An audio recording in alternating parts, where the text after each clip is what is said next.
Hey all, I'm Apurva and welcome back to WeDesified. Last week, we organized a virtual meet and greet session for the incoming students here at IUPUI. And they had a lot of questions about booking their flights, finding transportation from the airport, and things to do once they are here. Our team did a fantastic job answering all their questions. And then we thought this information should be shared with a wider audience, since I'm sure many of you would be also having the same questions. And so that is why we will be answering some of the most important questions for the students who are coming to the US for the first time. So let's get to it. But before that, if you find our content helpful, then please like this video and subscribe to our channel. Your every like, comment, and subscription really motivates us to keep making these useful videos. So subscribe to our channel and press that bell icon right now.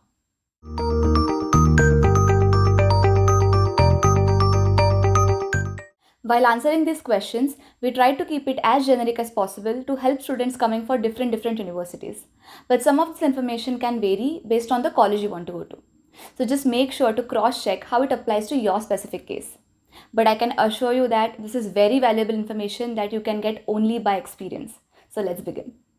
First question is, what should we do after getting the visa approved? This is a very broad question and I'll try to answer as much as possible. But before I get into this, I hope you're following our Study in the USA series. We recently made videos about how to fill the DS-160 and how to book the visa slots, and also shared the latest experiences of the students who have given their F1 visa interviews. So if you haven't checked them yet, please watch them, and we'll be also making more videos about the visa interviews soon.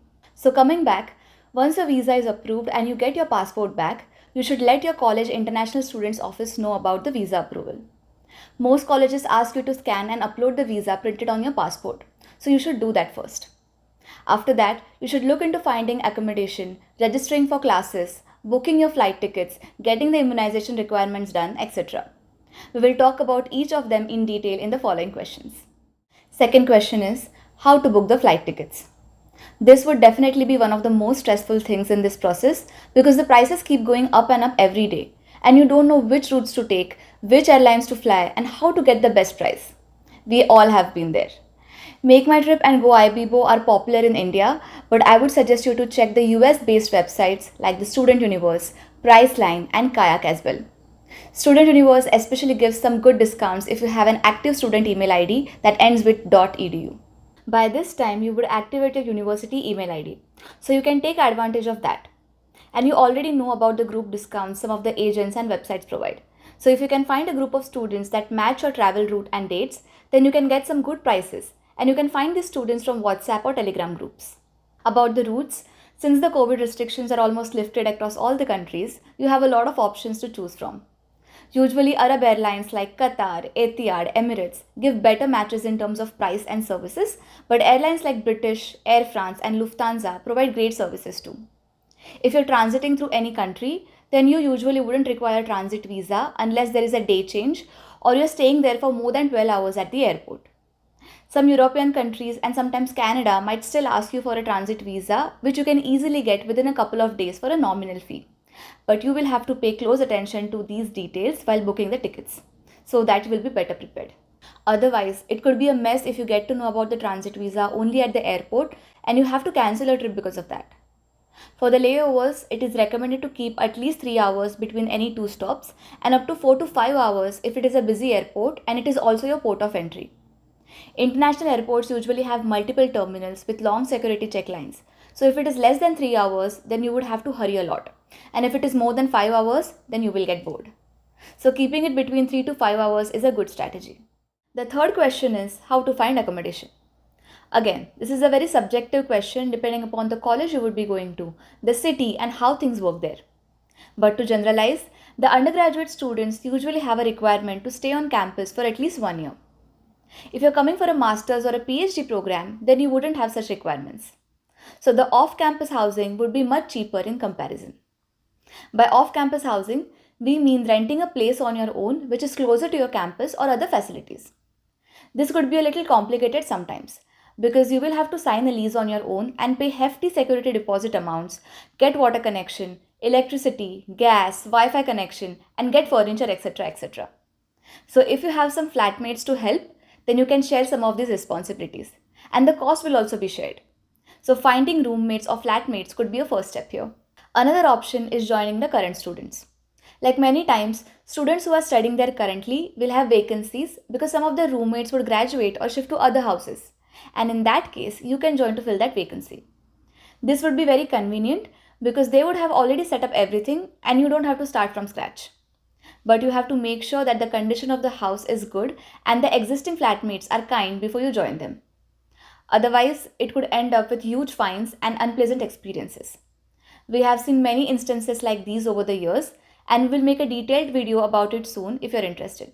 One more thing I want to mention here is about the rental scams. When you're trying to find the roommates or places to rent on these Facebook groups or marketplaces, be very cautious and do not send huge amounts of money without personal confirmation. There are a lot of scams that happen with this leasing and renting, especially with the international students. And it is easy to get scammed because you literally have no idea about how things work here. So be very, very cautious and never transfer anything over a couple of $100 to any personal accounts before coming here. The next question is about the immunization requirements. US universities have certain vaccination requirements for the international students when they come here for the first time. The list of vaccines might vary from college to college, but mostly they need 2 doses of MMR, 2 doses of varicella, Tdap, meningitis, and a TB test. Most of these vaccines, we would have taken them as a kid except for the Tdap and the TB test. If you have documentation for that or if you have a family doctor, then you can get the required proofs and submit them to the college. Most colleges ask you to take the Tdap within the last 10 years, so that could be an exception. After landing in the US, the colleges will ask you to do a TB test that must be done inside the US. So if you have a report from India, that would not be accepted. And with respect to the vaccines, at least in our college and some of the other colleges, the university health insurance covers these vaccines for students at free of cost. So if that's the case for you and you have to take the vaccines, then you can get them even after coming here for free. You can get these details on the international admissions page of your college. Some colleges are not so strict about these vaccinations, but it is for your own good since healthcare is super expensive in the US. Also, just to note, immunization and immigration are two different things. The immigration officers won't ask you to show the vaccination proofs when you enter into the US. The next question is how to find transportation from the airport to your accommodation. If you have friends or relatives who can pick you up from the airport, then that would be great. But if not, then this could be a little trouble. I say this because many of the colleges in the US are in the college towns or a little far away from the commercial places. The public transportation in the US is bad since everyone here has a car. Cities like New York or Chicago are an exception, but here we are talking about many other places. Uber and Lyft won't accept your credit cards from your home country, and you would also require a US based mobile number for confirmation, which you probably wouldn't have when you're traveling to the US for the first time. So airport cabs could be a good option here as they accept cash. Some colleges or organizations provide complimentary airport pickup services for the new incoming students. So if your college is one of them, then definitely go for it, since it would be tiresome to figure out transportation on your own carrying multiple bags. If you're landing at night, then safety and security should also be considered. You can carry some cash in US dollars with you for these cabs or to buy things at the airport, but not more than a few $100s. You can legally carry up to $10,000 in cash, but carrying huge amounts of cash is not advisable. You can use a forex card or wire transfer it directly to your US account once you open the account in a couple of days after coming here. But do not carry large sums in cash while traveling. The next question is, can we work off campus? This is a strict no. As an international student on an F1 visa, you are only eligible to work on campus. You are only eligible to work with your university as an employer or the employers affiliated and approved by your university, and that too only for 20 hours a week.